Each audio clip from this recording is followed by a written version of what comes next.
हम लोग अभयारण्यों पर हमारी बात हो रही थी। और अभयारण्यों में हमने क्या देख लिया था?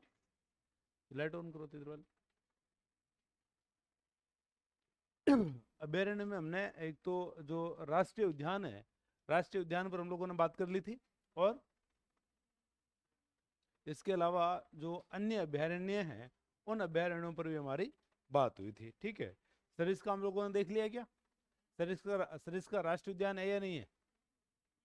है, है कि नहीं है? क्यों? तो सरिस्का राष्ट्रीय उद्यान नहीं है, सरिस्का टाइगर प्रोजेक्ट है। सरिस्का हमारा टाइगर प्रोजेक्ट है, ये चीज आपको ध्यान रखनी है। ठीक है, ये बात हम लोगों ने सरिस्का में देखी भी थी। और ये हमारा सरिस्का कौन सा टाइगर प्रोजेक्ट है? दूसरा। पहला टाइगर प्रोजेक्ट रणथंबोर, तीसरा tiger project Mukundra hills. Mukundra hills की हम लोगों ने बात की थी, ये चीजें हम लोगों ने पढ़ी। चलो फिर हम लोग आगे बात करते हैं इससे। अब एक आपके अभयारण्य है जवाहर सागर अभयारण्य। अब जवाहर सागर अभयारण्य की बात करें तो ये अभयारण्य कहाँ विस्तारित है? आपके कोटा में, बूंदी में और चित्तौड़गढ़ में। तो जवाहर सागर अभयारण्य का विस्तार हम लोग देख रहे हैं कोटा, बूंदी और कहाँ देख रहे हैं? चित्तौड़ में हम इसका विस्तार देख रहे हैं। और ये अभयारण्य किसके लिए जाना जाता है? ये अभयारण्य जाना जाता है घड़ियाल और मगरमच्छ। मगरमच्छ, इन दोनों के लिए ये अभयारण्य जाना जाता है। अब घड़ियाल और मगरमच्छ, दोनों मंत्र क्या है?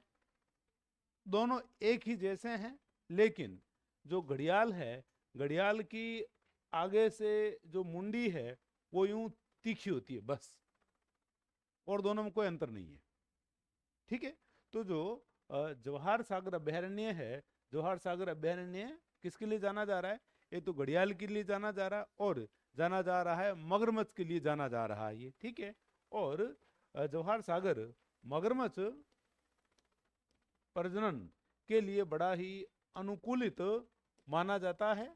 और ये जो अभयारण्य है, ये अभयारण्य चंबल नदी का ही विस्तार है। इसका विस्तार माना जा रहा है, ये चंबल नदी का ही हम लोग देख रहे हैं विस्तार माना जा रहा है। कौन सा अभयारण्य? जवाहर सागर अभयारण्य। और ये चंबल नदी का विस्तार है, इसका मतलब ये भी अभयारण्य कैसा हो गया है? एक प्रकार का जलीय अभयारण्य है ये। भाई चंबल नदी का विस्तार है तो जल ही होगा, तो अभयारण्य किस प्रकार का माना जा रहा है? ये जलीय अभयारण्य माना जाता है, जिसका विस्तार कोटा, बूंदी और कहाँ देख रहे हो? कोटा, बूंदी और चित्तौड़ में इस अभयारण्य का विस्तार हम लोग देखते हैं। जो जाना जा रहा है किसके लिए? घड़ियाल और मगरमच्छ के लिए इसको जाना जाता है। फिर यहाँ एक जियो मॉर्फोलॉजी पर्यटन केंद्र है। इस पर्यटन केंद्र की विशेषता क्या है? इस पर्यटन केंद्र की विशेषता है कि यहाँ कोई भी वस्तु मानव निर्मित नहीं है।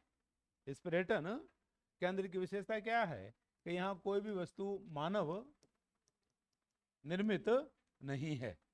तो ये भी इस अभयारण्य की विशेषता है कि जिसके अंदर जियो मॉर्फोलॉजिकल पर्यटन केंद्र है। तो आपसे पूछा जा सकता है जियो मॉर्फोलॉजिकल पर्यटन केंद्र किस अभयारण्य का भाग है? तो किसका भाग है? जवाहर सागर। जवाहर सागर कैसा अभयारण्य है? जलीय अभयारण्य है। जवाहर सागर का विस्तार कहाँ है? कोटा, बूंदी और चित्तौड़। किसके लिए जाना जा रहा है? घड़ियाल के लिए और मगरमच्छ के लिए इसको जाना जा रहा है। ठीक है, फिर यहाँ सर्प उद्यान भी है। और ये उत्तर भारत का, उत्तर भारत का प्रथम, यदि आपसे पूछा जाए उत्तर भारत का पहला सर्प उद्यान, तो उत्तर भारत का पहला सर्प उद्यान कहाँ देख रहे हो आप लोग? जवाहर सागर में हम लोग देख रहे हैं। और ये सर्प उद्यान है कहाँ? कोटा के अंदर। कोटा में ये उद्यान है। समझ रहे बात को? तो उत्तर भारत का पहला सर्प उद्यान भी इसी के अंदर है। और जियो मॉर्फोलॉजी पर्यटन केंद्र भी हम लोग देख रहे हैं कि इसी के अंदर है। और इसकी विशेषता क्या है कि यहाँ हम लोग देख रहे हैं कि जो मगरमच्छ है, मगरमच्छ सर्वाधिक इसी के अंदर है। सर्वाधिक मगरमच्छ इसी के अंदर है। एक हम लोग अभी अभयारण्य देखेंगे, चंबल घड़ियाल अभयारण्य। वो केवल किसके लिए, घड़ियालों के लिए। लेकिन सर्वाधिक मगरमच्छ यदि पूछे जाए आपसे तो सर्वाधिक मगरमच्छ कहाँ है, जवाहर सागर के अंदर है। फिर आप देखोगे चंबल घड़ियाल अभयारण्य। अब चंबल घड़ियाल अभयारण्य की बात करें तो ये अभयारण्य कोटा, बूंदी, सवाई माधोपुर, करौली और विस्तारित है कहाँ, धौलपुर के अंदर। और इसका जो विस्तार है, सर्वाधिक विस्तार आप लोग कहाँ देखते हो, कोटा के अंदर देखते हो। और ये राज्य का एकमात्र जलीय अंतरराज्य अभयारण्य है। मतलब ये एक अंतरराज्य है, ये 3 राज्यों में विस्तारित है। और वो 3 राज्य, एक तो हमारा राजस्थान, एक मध्य प्रदेश और एक उत्तर प्रदेश, इन तीनों राज्यों में विस्तारित है ये। यदि हम बात करें स्टेट वाइज तो अंतरराज्य जलीय अभयारण्य है। और राजस्थान में इसका विस्तार कहाँ है, कोटा, बूंदी, सवाई माधोपुर, करौली और धौलपुर में इसका विस्तार है। और इसके देखो नाम से पता लग रहा है, चंबल किस नदी का भाग है, ये चंबल नदी का भाग है। चंबल घड़ियाल अभयारण्य तो किसके लिए है, ये घड़ियालों के लिए है ये, इसीलिए इसको घड़ियालों का संसार भी कहा जाता है। घड़ियालों का संसार के नाम से भी हम लोग देख रहे हैं, ये जो अभयारण्य है इस अभयारण्य को जाना जाता है। और इसे किस नाम से जानते हैं, और इसे जलीय जीवों की प्रजनन स्थली, जलीय जीवों की प्रजनन स्थली के रूप में भी इसको जाना जा रहा है। घड़ियालों का संसार यही है, जलीय जीवों की प्रजनन स्थली यही है, और 3 राज्यों में इसका विस्तार है। इसीलिए अभयारण्य कैसा है, ये अंतरराज्य अभयारण्य है ये। किसकी बात हो रही है, चंबल घड़ियाल अभयारण्य। और हम लोग यहाँ क्या देखते हैं, और हम लोग यहाँ देखते हैं घड़ियाल रियरिंग सेंटर। और ये जो घड़ियाल रियरिंग सेंटर है, रियरिंग का मतलब होता है पालन पोषण। रियरिंग जो शब्द है इसका मतलब क्या होता है, पालन पोषण। तो घड़ियाल रियरिंग सेंटर कहाँ है, पालीघाट के अंदर है। और पालीघाट जगह कहाँ की है, सवाई माधोपुर की। ठीक है, तो इसी अभयारण्य में हम लोग देखते हैं कि घड़ियालों के संरक्षण के लिए घड़ियाल रियरिंग सेंटर है, कहाँ पर है, पालीघाट। और पालीघाट जगह कहाँ की, सवाई माधोपुर की। ठीक है, ये चीज आप लोग ध्यान रखोगे। फिर इस अभयारण्य की एक और विशेषता है, इस अभयारण्य में आपको गांगे सूस आपको मिलती है। और ये एक स्तनधारी है, मैमल्स है ये गांगे सूस जो क्या है, स्तनधारी है, जो कहाँ पाई जा रही है, चंबल घड़ियाल अभयारण्य में हम लोग देख रहे हैं कि आपके पाई जाती है। ये समझ रहे बात को। तो गांगे सूस भी यही है, घड़ियाल भी यही है, और इसको घड़ियालों का संसार इसे कहा जाता है। इसे किस नाम से जाना जा रहा है, घड़ियालों के संसार के नाम से इसको जाना जाता है। आप समझ रहे बात को। ये स्तनधारी डॉल्फिन है भाई, ये डॉल्फिन है, ये डॉल्फिन है। और कैसी डॉल्फिन है, ये अंधी होती है। ये डॉल्फिन कैसी होती है, अंधी डॉल्फिन होती है ये। ठीक है, चलो तो गांगे सूस। और हमने बात कर ली किसकी, आपके घड़ियालों के संसार की बात कर ली।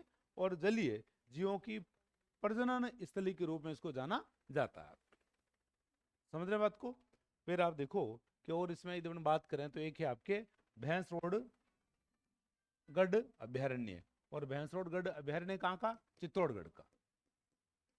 चित्तौड़गढ़ का अभयारण्य है। और ये अभयारण्य भी विस्तारित है चंबल व बामनी नदी क्षेत्र में, ये अभयारण्य आपके विस्तारित है। तो आपसे पूछा जा सकता है भैंसरोडगढ़ अभयारण्य है कहाँ, तो भैंसरोडगढ़ अभयारण्य कहाँ आपके, चित्तौड़ में हम लोग देख रहे हैं कि ये आपके अभयारण्य है ये। ठीक है, जिसका विस्तार कहाँ, चंबल और बामनी नदी क्षेत्रों में इसका विस्तार है। और इसमें भी, इस क्षेत्र में भी घड़ियाल पाए जाते हैं। और ये घड़ियालों का पसंदीदा क्षेत्र है। ये घड़ियालों का क्या रहेगा, ये घड़ियालों का पसंदीदा क्षेत्र रहेगा आपके। ठीक है, एक है आपके फुलवारी की नाल अभयारण्य। और फुलवारी की नाल अभयारण्य कहाँ का, उदयपुर का। और कहा जाता है कि यहाँ वर्ष भर ही फूल खिले रहते हैं। यहाँ वर्ष भर ही फूल खिले रहते हैं, इसलिए इसका नाम ही क्या हो गया है, फुलवारी की नाल। फुलवारी की नाल, इसलिए ही इसका नाम रखा गया है, क्योंकि यहाँ क्या रहता है, वर्ष भर ही फूल खिले हुए रहते हैं। ठीक है। और ये जगह कहाँ की, फुलवारी की नाल अभ्यारण्य उदयपुर की हम लोग देख रहे हैं कि आपके जगह रहेगी। ठीक है। और ये जो अभ्यारण्य है, इस अभ्यारण्य के बीच से नदी कौन सी निकलती है, सोम नदी और मानसी और वाकल। मानसी और वाकल नदियों का संबंध भी इस अभ्यारण्य से है। तो सोम नदी, मानसी और वाकल, इन सब का संबंध इस अभ्यारण्य से है। जैसे हम लोगों ने बात की थी कुंभलगढ़ अभ्यारण्य की। कुंभलगढ़ अभ्यारण्य एक ऐसा अभ्यारण्य है जिससे दो दिशाओं में बहने वाली नदियां उससे उद्गमित होती है। जब हम लोग बात करते थे किसकी, कुंभलगढ़ अभ्यारण्य की जब हम लोगों ने बात की थी, तो कुंभलगढ़ अभ्यारण्य में आपने क्या देखा था कि दो अलग अलग दिशाओं में, दो अलग अलग दिशाओं में बहने वाली नदियों का उद्गम कहाँ देखते हैं हम लोग, कुंभलगढ़ में। भाई एक तरफ हम देखते हैं कि बनास जो जाती है, किस तरफ, बनास किस तरफ बहती है, बंगाल की खाड़ी की तरफ, और साबरमती अरब सागर की तरफ। तो दो अलग अलग दिशाएं होगी कि नहीं होगी है, कि साबरमती जा रही है अरब सागर में और बनास जा रही है बंगाल की खाड़ी में। तो उसका उद्गम भी कहाँ हो रहा था, आपके कुंभलगढ़ अभ्यारण्य की हम लोग बात करते थे। ठीक है। और यहाँ नदी कौन सी है, आपके सोम है, और नदी कौन सी है, मानसी और वाकल। मानसी और वाकल नदियां। फिर है आपके शेरगढ़ अभ्यारण्य। तो शेरगढ़ अभ्यारण्य है कहाँ का, बारां का। बारां का अभ्यारण्य है किस नदी के किनारे, परवन नदी के किनारे। और इसको सांपों की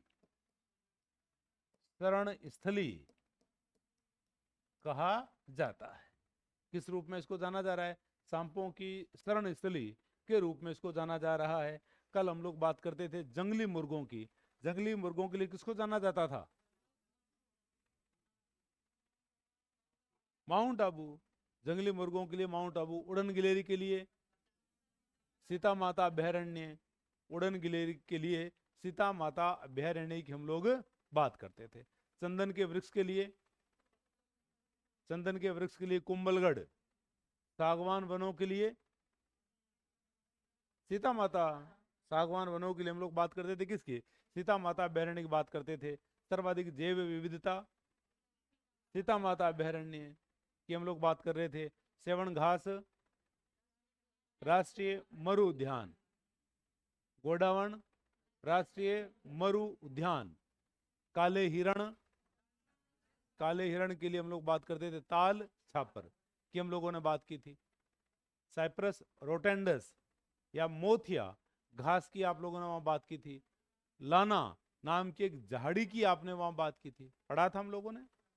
वहां तालाब भी देखे थे, डोलोलाव और भैंसोलाव। डोलोलाव और भैंसोलाव तालाब भी आपने कहाँ देखे थे, ताल छापर में देखे थे। बीदावाटी द्रोणपुर की बात भी कहाँ थी, ताल छापर। लेटाना झाड़ी की बात भी कहाँ थी, क्यों थी ताल छापर, माउंट आबू की हम लोग बात कर रहे थे। भाई हमने बात की थी ना, बीकानेर के महाराजा गंगा सिंह उसको वहां लेकर के आए। वो तो सुंदरता के लिए लेकर आए होंगे, लेकिन वो स्थानीय वनस्पति को नष्ट कर रही है। औषधीय पादप शोध केंद्र कहाँ दिखाया था आपको, माउंट आबू की आप लोग बात करते थे। भाई पढ़ा ना हम लोगों ने सारा का सारा। एक आप लोग पढ़ते थे काली घाटी, किसके लिए जानी जा रही थी, वो मोर के लिए जानी जा रही थी काली घाटी। और काली घाटी कहाँ की, सरिस्का, क्रास्का का पठार, कांकनवाड़ी का किला, बाला किला, सरिस्का, पांडुपोल। पांडुपोल की बात हम लोग कहाँ करते थे, सरिस्का की ही हम लोग बात कर रहे थे ना, याद रखा करो पुराना। तो भैंस शेरगढ़ कहाँ का, बारां का। किस नदी के किनारे? परवन नदी के किनारे। और किस रूप में जानी जा रही है ये? सांपों की शरण स्थली के रूप में इसको जाना जाता है। ठीक है। फिर है आपके बंद बारेठा। तो बंद बारेठा अभ्यारण्य कहाँ का? भरतपुर का। और यहाँ बारेठा नाम की झील है, बारेठा नाम की झील है, इसीलिए इसका नाम क्या हो गया? बंद बारेठा। जैसे केवलादेव का नाम आप लोग देखते थे कि वहाँ भगवान शिव का मंदिर है, इसलिए उसका नाम क्या हो गया है? केवलादेव उसका नाम रख दिया। और उसका निर्माण उस अभ्यारण्य का निर्माण किसने करवाया था? किशन सिंह ने। स्विट्जरलैंड की झीलों की तर्ज पर हमने देखा केवलादेव अभ्यारण्य का निर्माण करवाया गया था, पढ़ा था हम लोगों ने। और जो 1 नवंबर 1955 को जो अभ्यारण्य बने थे, क्या उसमें ये शामिल था? हैं? उसमें ये शामिल हाँ नहीं था। अब एक ही साथ सबको पढ़ाया है, फिर भी कई लोग बहुत कंफर्म है, कई लोगों को धुंधला धुंधला है, कई लोग के लिपसिंग कर रहे हैं। ठीक है। तो ये तकलीफ हो रही है, आप लोगों ने उसको क्या घर जाके वापस पढ़ा नहीं, इसलिए आपको समस्या हो रही है। तो बंद बारेठा अभ्यारण्य कहाँ का? भरतपुर का। यहाँ बारेठा नाम की हम लोग देख रहे हैं कि झील है। ठीक है। ये जो अभ्यारण्य है इसको परिंदों का घर कहा गया है। परिंदों का घर। देखो बहुत अच्छा सवाल बनता है, भरतपुर का वह अभ्यारण्य है जो परिंदों के घर के नाम से प्रसिद्ध है। तो सर्वाधिक परिंदे कहाँ आते हैं? केवलादेव के अंदर परिंदे बड़े पैमाने पर आते हैं। तो आप लोग केवलादेव नहीं जाओगे, आप लोगों को कहाँ जाना है? बंद बारेठा आपको जाना है। ठीक है। तो इसका नाम भी आपको क्या मिलता है? परिंदों का घर नाम से किसे जाना गया है? बांध बारेठा को जाना गया है भाई। ठीक है। ये चीज आप लोग ध्यान रखोगे। फिर है आपके जय संबंध अभ्यारण्य। और जय संबंध अभ्यारण्य कहाँ का? जय संबंध अभ्यारण्य उदयपुर का। उदयपुर का। और इसे किस नाम से जाना जाता है? इसको जलचरों की बस्ती के नाम से जाना जाता है। जलचरों की बस्ती के नाम से किसे जाना गया है? जय संबंध अभ्यारण्य को जाना गया है। और क्या ये उन अभ्यारण्यों में शामिल है क्या जो 1 नवंबर 1955 को जो 4 अभ्यारण्य बने थे उनमें शामिल है? हाँ उनमें ये शामिल है। उनमें शामिल कौन थे? दर्रा उसमें शामिल था, सरिस्का उसमें शामिल था, वन विहार उसमें शामिल था। एक जय संबंध तो है ही। और वन विहार कहाँ का था? वन विहार आप लोग देखते थे धौलपुर का। ठीक है। तो जय संबंध जलचरों की बस्ती के उपनाम से जाना जाता है इसको। और ये स्थापित हुआ है आपके 1 नवंबर 1955 को ये स्थापित हुआ है, ध्यान रखिएगा। फिर है आपके कनक सागर पक्षी अभ्यारण्य, ये कहाँ का? बूंदी का अभ्यारण्य है। इसी प्रकार से जमुआ रामगढ़ अभ्यारण्य, ये अभ्यारण्य कहाँ का है? जयपुर का अभ्यारण्य है। इनमें ज्यादा कुछ मिलता नहीं है भाई। ठीक है। फिर एक है आपके वन विहार अभ्यारण्य, ये कहाँ का? ये भी आप लोग देखते हो अभ्यारण्य है धौलपुर का। तो वन विहार धौलपुर का ऐसे भी मिलवा लेते हैं, आपसे मिलवा लेंगे, मैच करवा लेंगे कि बताओ अभ्यारण्य कहाँ का है। जैसे भैंसरोडगढ़ का यदि मैच करवाए तो भैंसरोडगढ़ कहाँ का? चित्तौड़ का आप लोग भैंसरोडगढ़ देखते हो। और शेरगढ़ 12। तो कनक सागर बूंदी का, जमुआ रामगढ़ जयपुर का, और वन विहार अभ्यारण्य कहाँ का है? धौलपुर का है। ठीक है। इसी प्रकार से नाहरगढ़ अभ्यारण्य, तो नाहरगढ़ अभ्यारण्य कहाँ का? जयपुर का है नाहरगढ़ अभ्यारण्य। और ये राजस्थान का बायोलॉजिकल पार्क है। कौन सा? तीसरा। और पहला कौन सा है? सज्जनगढ़। पहला हम लोग देखते हैं कौन सा रहेगा? सज्जनगढ़। और सज्जनगढ़ कहाँ का? उदयपुर का सज्जनगढ़। फिर ये तीसरा बियर रेस्क्यू सेंटर भी है ये। ठीक है। तो बियर, बियर का मतलब भालू, बियर का मतलब भालू, तो भालू रेस्क्यू सेंटर है ये, जैविक उद्यान है ये। और यहाँ हम लोग देखते हैं कि 2006 के अंदर, 2006 के अंदर यहाँ एलिफेंट सफारी भी शुरू करवाई गई है। तो नाहरगढ़ के बारे में सारी बातें आपको ध्यान रखनी है। नाहरगढ़ कहाँ का? जयपुर का। भैंसरोडगढ़ कहाँ का? और शेरगढ़ कहाँ का? ठीक है। और ये अभ्यारण्य आपके नाहरगढ़, तो ये जयपुर का। ये तीसरा जैविक उद्यान, ये तीसरा बियर रेस्क्यू सेंटर, और यहाँ एलिफेंट सफारी भी हम लोग देख रहे हैं 2006 से यहाँ एलिफेंट सफारी भी हो रही है आपके, ठीक है। तो इन चीज़ों को आप लोग यहाँ गौर करेंगे भाई, ठीक है। ये आपका नाहरगढ़। फिर है आपके केला देवी अभ्यारण्य। तो केला देवी अभ्यारण्य का विस्तार कहाँ है? इसका विस्तार है आपके करौली और सवाई माधोपुर। करौली और सवाई माधोपुर में हम देखते हैं इसका विस्तार है, ये चीज आप लोग ध्यान रखोगे। फिर आप देखोगे एक है केसरबाग अभ्यारण्य। तो केसरबाग अभ्यारण्य कहाँ का? धौलपुर का। वन विहार धौलपुर का। और एक राम सागर अभ्यारण्य। तो राम सागर अभ्यारण्य भी आपके कहाँ का रहेगा? धौलपुर का रहेगा, ठीक है। तो केसरबाग अभ्यारण्य धौलपुर, रामसागर अभ्यारण्य धौलपुर, और जो वन विहार अभ्यारण्य है, वन विहार अभ्यारण्य भी कहाँ का है? धौलपुर का अभ्यारण्य रहेगा वो। फिर टोडगढ़ रावली अभ्यारण्य। तो टोडगढ़ रावली अभ्यारण्य की बात करें तो इसका विस्तार हम देखते हैं ब्यावर, पाली और राजसमंद। टोडगढ़ में पहले आप लोग पढ़ते थे अजमेर, तो वो अब अजमेर की जगह आप लोग क्या पढ़ते हो? ब्यावर। ब्यावर है और क्या है? पाली है और क्या है? राजसमंद। ब्यावर, पाली और राजसमंद में हम इसका विस्तार देखते हैं। समझ रहे बात को? अब इसका जो नाम है टोडगढ़, तो ये जो नाम है, ये नाम किसके आधार पर है? Colonel Tod, colonel James Tod के नाम के आधार पर इसका नाम रखा गया है आपके, इसका नाम रखा गया है टोडगढ़ रावली अभ्यारण्य। और इसकी विशेषता क्या है? इसकी विशेषता है कि 3 संभागों में विस्तारित है। 3 संभागों में विस्तारित अभ्यारण्य है ये। इसमें राजसमंद है। राजसमंद किस संभाग में आता है? उदयपुर संभाग में आता है। उदयपुर संभाग में आएगा। पाली जोधपुर संभाग में आएगा और ब्यावर अजमेर संभाग में आएगा। तो ये कितने संभागों में विस्तारित है? ये 3 संभागों में विस्तारित है। और वो 3 संभाग कौन से हो गए आपके? जोधपुर हो गया है, उदयपुर हो गया है और अजमेर। इन 3 संभागों में इसका विस्तार है और इसका नाम रखा गया कर्नल टोड के नाम के आधार पर। तो इसमें सवाल क्या हो सकता है? इसमें सवाल ये हो सकता है कि टोडगढ़ अभ्यारण्य का विस्तार निम्न में से किस जिले में है या निम्न में से किस जिले में नहीं है। इस प्रकार का सवाल इसमें पूछा जा सकता है। तो अब अजमेर में इसका विस्तार है कि नहीं है? नहीं है। अब अजमेर के स्थान पर क्या आ गया है? अजमेर के स्थान पर अब आ गया है ब्यावर, ठीक है। तो ब्यावर, पाली और क्या हो गया? राजसमंद। फिर अभ्यारण्य आपके गजनेर।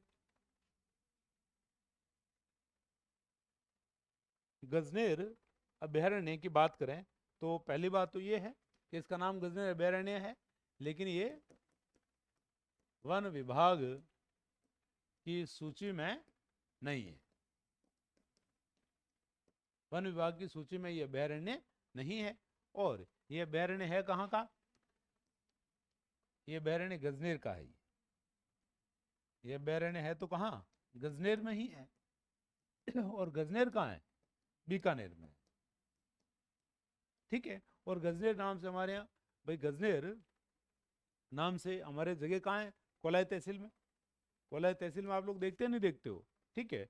तो गजनेर बीकानेर का है और ये जाना जाता है किसके लिए? बटवड़। बटवड़ या जिसको कहा जाता है रेत का तीतर के नाम से इसको जाना जाता है।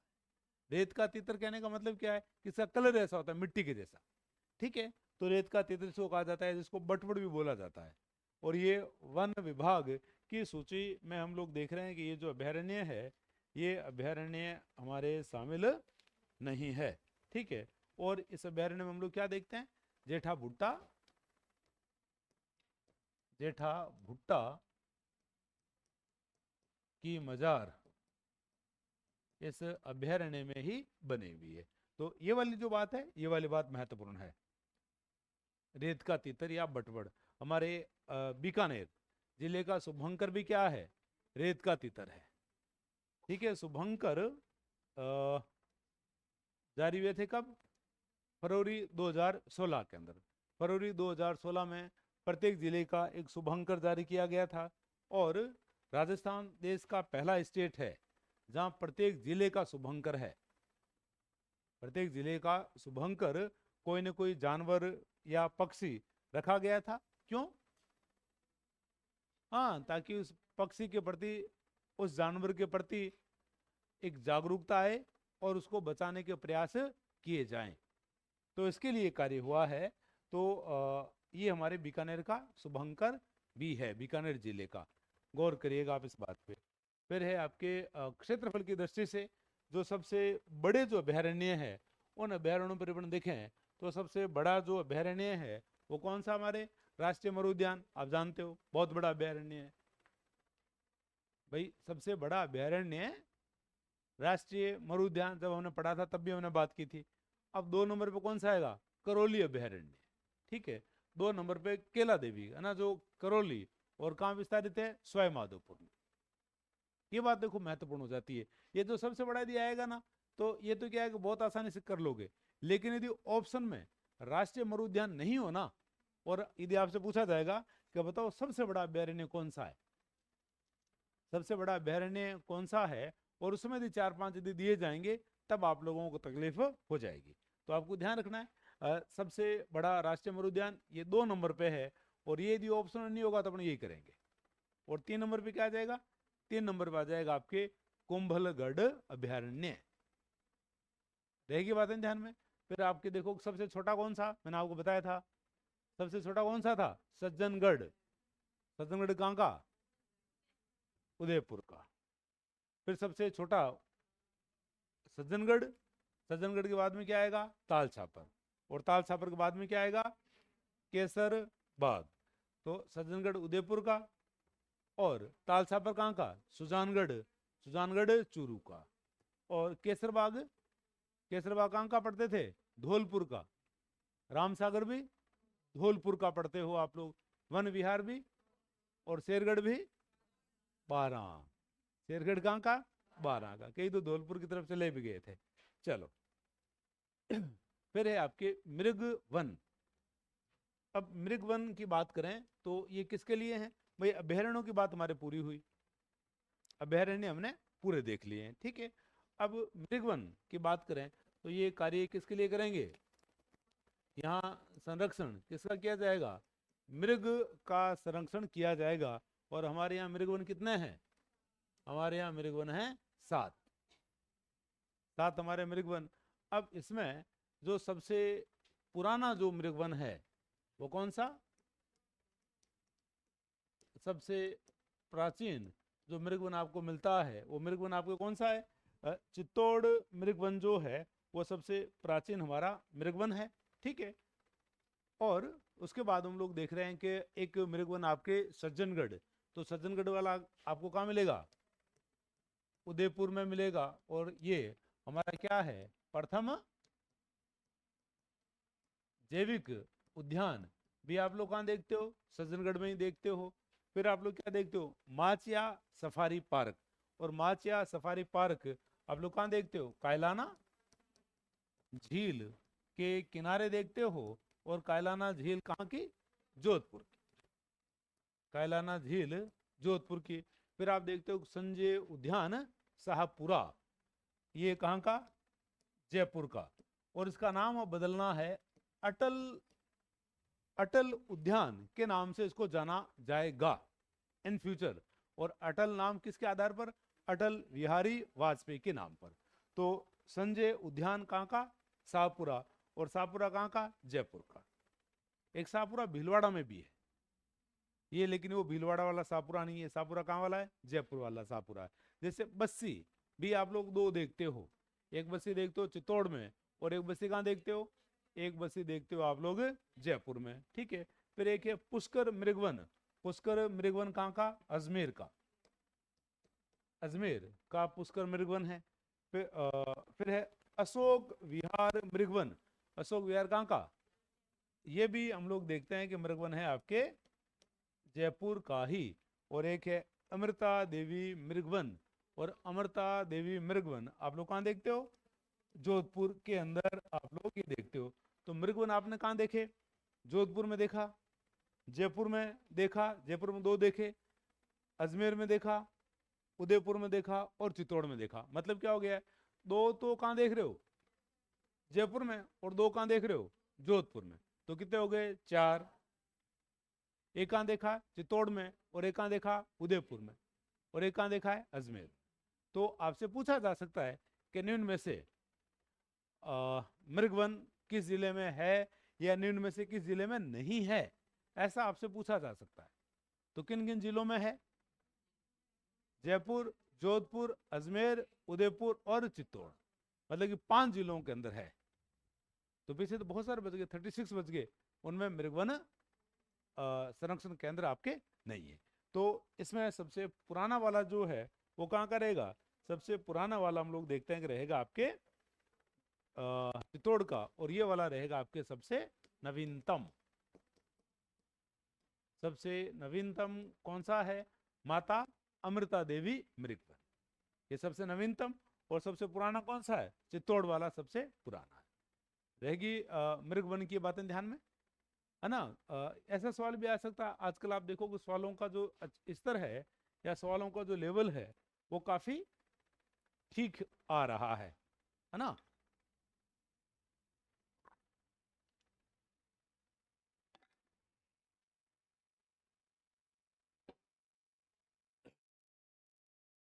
तो किस जिले में है या किस जिले में नहीं है, ऐसा सवाल आ सकता है। या सीधा नाम से आ जाएगा, अमृता देवी मृगवन कहाँ है, या अशोक विहार मृगवन कहाँ है ना। ऐसा भी सीधा जो सवाल है, ऐसा सीधा सवाल भी आपसे पूछा जा सकता है।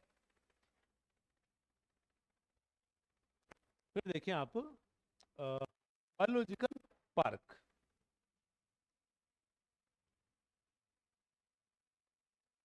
अब बायोलॉजिकल पार्क की अपना बात करें तो एक तो आप देखो कि जो पहला जो भी होता है वो पहला आपको हमेशा ही आपको ध्यान में रखना होता है, ठीक है। तो पहला जो बायोलॉजिकल पार्क है वो कहाँ हुआ है? आपके सज्जनगढ़ में। और सज्जनगढ़ में कब हुआ? 2015 में। और ये आपके पहला है, और ये है कहाँ का? उदयपुर। तो ये आप लोग कहाँ देखते हो?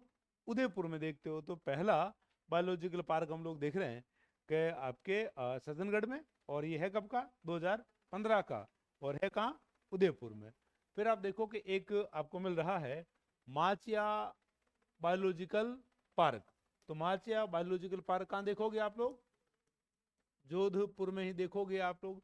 फिर है Nahargarh biological park. Nahargarh biological park आप लोग कहाँ देखोगे? जयपुर में देखोगे। फिर है अभेड़ा। अभेड़ा कहाँ देखोगे? कोटा के अंदर।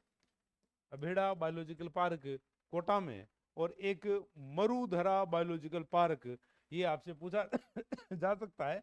तो ये हमारे बीकानेर के अंदर, बीकानेर में मरुधरा नाम से बायोलॉजिकल पार्क है। फिर है पुष्कर बायोलॉजिकल पार्क। तो पुष्कर वाला बायोलॉजिकल पार्क कहाँ होगा? अजमेर के अंदर। तो ये जगह आप लोग ध्यान रखोगे। Machiya biological park Jodhpur, Nahargarh biological park Jaipur, Abheda biological park Kota, Marudhara biological park Bikaner, और Pushkar biological park. Pushkar biological park कहाँ का? ये हम लोग देख रहे हैं कि अजमेर के अंदर रहेगा आपके, ठीक है। अब इसमें जो महत्वपूर्ण है, महत्वपूर्ण ये वाला है, भरतपुर वाला। क्यों? क्योंकि ये बजट 2025-26 की यहाँ बात है। बजट 2025-26 में हम लोग देख रहे हैं इसकी घोषणा हुई हुई है, तो इसलिए महत्वपूर्ण है। और एक बायोलॉजिकल पार्क आप लोग कहाँ देख रहे हो? अलवर के अंदर। तो अलवर वाला नाम ही अलवर है, तो कहाँ होगा? अलवर में ही होगा ये। इसमें महत्वपूर्ण कौन सा रहेगा आपके? एक तो पहला जो है वो बहुत बार पूछा जाता है कि पहला बायोलॉजिकल पार्क कौन सा है। तो पहला सज्जन कोई होगा उसी को बनाएंगे पहला, बाकी दूसरे को क्यों बनाएंगे। तो पहला कौन सा हो जाएगा? सज्जनगढ़, जो आपके 2015 का है। फिर एक नाहरगढ़, नाहरगढ़ वाला हमने देख लिया है, नाहरगढ़ वाला जयपुर में है। अभेड़ा वाला कोटा के अंदर। और Marudhara biological park, Marudhara biological park Bikaner का। और बाकी 2 नाम से ये अलवर है, और एक का नाम क्या? भरतपुर है। भरतपुर वाला महत्वपूर्ण है, क्यों? क्योंकि बजट 2025-26 का ही है ये।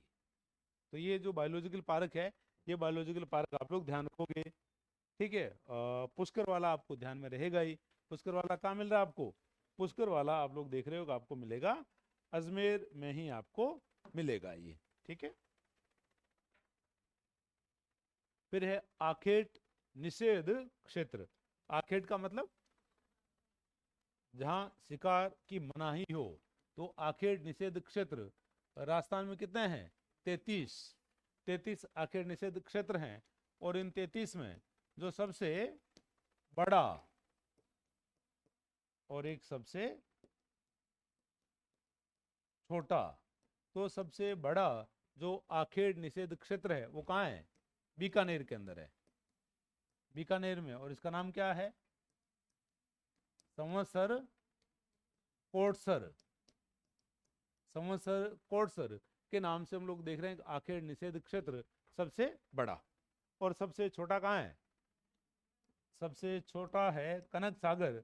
और कनक सागर अभी आप लोगों ने पढ़ा है, कनक सागर कहाँ? बूंदी के अंदर। तो ये वाला सबसे छोटा है। और ये आपके क्या हो जाएगा? ये हम लोग देखेंगे हो जाएगा आपके सबसे बड़ा। ठीक है, और एक जो आखेट निषेध क्षेत्र हैं, ये यदि आपसे पूछे जाएं कि ये क्षेत्र सर्वाधिक कहाँ है, तो ये सर्वाधिक आप लोग कहाँ देखते हो? सर्वाधिक आप लोग देखते हो बीकानेर, जहाँ इनकी संख्या कितनी मिलती है? 6 सर्वाधिक मिलते हैं बीकानेर के अंदर। कुल संख्या कितनी है? 33। और सबसे बड़ा आखेट निषेध क्षेत्र संवत्सर कोटसर, कहाँ का? बीकानेर का। सबसे छोटा कनक सागर, कनक सागर कहाँ का? बूंदी का, है ना, बूंदी का कनक सागर सबसे छोटा। और सर्वाधिक आखेट निषेध क्षेत्र कहाँ मिलेंगे? सर्वाधिक मिलेंगे हमें बीकानेर के अंदर। कुल संख्या कितनी है? 33। अबेड़ा बायोलॉजिकल पार्क कहाँ है? कोटा के अंदर। और मरुधरा और माचिया। ठीक है, आगे बढ़ो। अब ये 33 है, इस 33 में कुछ महत्वपूर्ण देख लेते हैं। जैसे एक आपको मिलता है डेचू। डेचू कहाँ का? फलोदी का। डेचू हम लोग देखते हैं कि सॉरी जोधपुर का। डेचू कहाँ का? आपके जोधपुर का।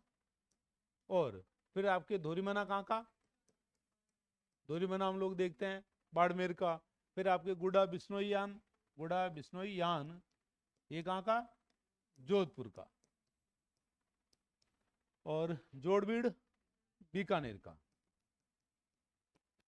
और जोड़बीड़ की और विशेषता क्या है? जोड़बीड़ कन्वर्जन सेंटर भी है, और जोड़बीड़ गिद्ध संरक्षण सेंटर भी है। ठीक है, और जोड़बीड़ में आपके उष्ण अनुसंधान केंद्र भी है। उष्ण अनुसंधान केंद्र आपने देखा था क्या? कब की बात थी?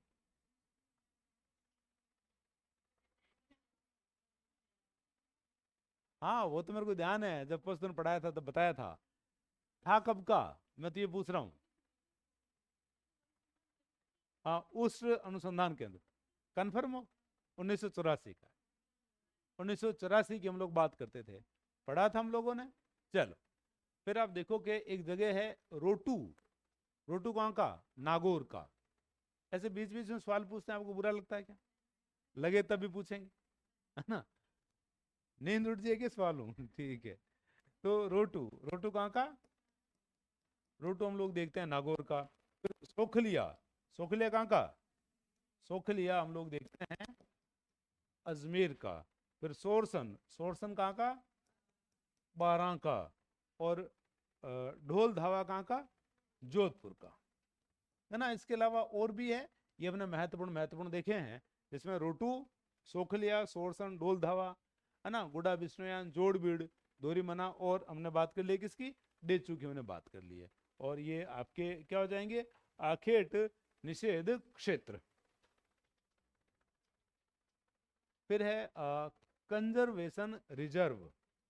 कंजर्वेशन रिजर्व की संख्या यदि हम लोग देखें तो इनकी संख्या आपको कितनी मिलती है? 37। 37 हम लोग देख रहे हैं कंजर्वेशन रिजर्व है टोटल। आखेट निषेध क्षेत्र कितने? आखेट निषेध क्षेत्र आपने देखे 33। मृगवन कितने देखे? 7 मृगवन की हम लोग बात करते हैं। और जंतु वाले कितने हैं अब? 4। पहले 5 हुआ करते थे, बीकानेर वाले को बंद कर दिया तो अब कितने रह गए हैं? 4। और राष्ट्रीय उद्यान कितने हैं? राष्ट्रीय उद्यान हम लोग देखते हैं हमारे 3। ठीक है, आगे बढ़ो। तो कंजर्वेशन रिजर्व हमारे कितने हैं? 37। अब इनमें जो सबसे बड़ा है, सबसे बड़ा है बालेश्वर कंजर्वेशन रिजर्व, ये है कहाँ का? सिक्कर का। सिक्कर का है। और इसकी विशेषता क्या है?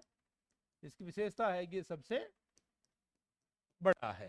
ठीक है, फिर है आपके बीड़ मुहाना कंजर्वेशन रिजर्व बी, ये कहाँ का? ये जयपुर का। और इसकी विशेषता क्या है? ये सबसे छोटा, सबसे छोटा वाला जो है कंजर्वेशन रिजर्व वो मिलता है आपको बीड़ मुहाना। फिर आप देखोगे बिसलपुर रिजर्व, इसकी विशेषता क्या है? ये सबसे पहला, सबसे पहला जो कंजर्वेशन रिजर्व है जो बना था 2008 के अंदर। और ये है कहाँ का? बिसलपुर का। और बिसलपुर कहाँ का? टोंक। बिसलपुर हम लोग देखते हैं टोंक का। ठीक है, तो सबसे बड़ा बालेश्वर, सबसे बड़ा कौन सा हो गया है? बालेश्वर। और फिर बीड़ मुहाना कंजर्वेशन रिजर्व कहाँ का? जयपुर का। ये सबसे छोटा, ये सबसे पहला। और अमरख महादेव लेपर्ड कंजर्वेशन रिजर्व, ये कहाँ का? उदयपुर का। और इसकी विशेषता क्या है? ये सबसे नया है, नवीनतम। तो नवीनतम कौन रहेगा? अमरख महादेव लेपर्ड कंजर्वेशन रिजर्व। आजकल देखो कि जहां भी ये टॉपिक लगता है ना, वन्य जीव, वनस्पति, वन, उनमें कंजर्वेशन सेंटर बहुत ज्यादा पूछे जा रहे हैं, है ना। इसमें या तो मैच करवा लेंगे या पूछ लेंगे कि बताओ ये कहाँ है। इस प्रकार के जो सवाल है ना, इस प्रकार के सवाल इसमें से बनते हैं।